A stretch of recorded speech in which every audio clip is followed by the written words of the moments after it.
បាទសួស្តីអ្នកទាំងអស់គ្នាថ្ងៃនេះដែរខ្ញុំបង្កើត channel YouTube នេះឡើងមកគឺ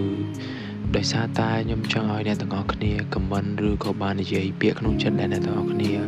មិនដឹងថាយកទៅនិយាយប្រាប់អ្នកណាយើងអត់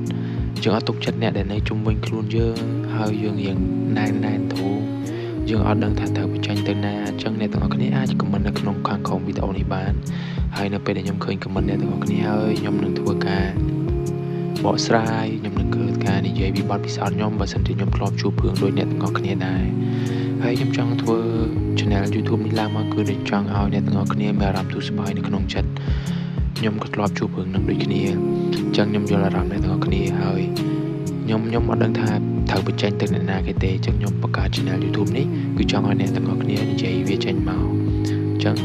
សូមនិយាយវាចេញមកបើខ្ញុំឃើញ comment ខ្ញុំនឹងបកស្រាយបាទសូមអរគុណជួបគ្នាវីដេអូក្រោយ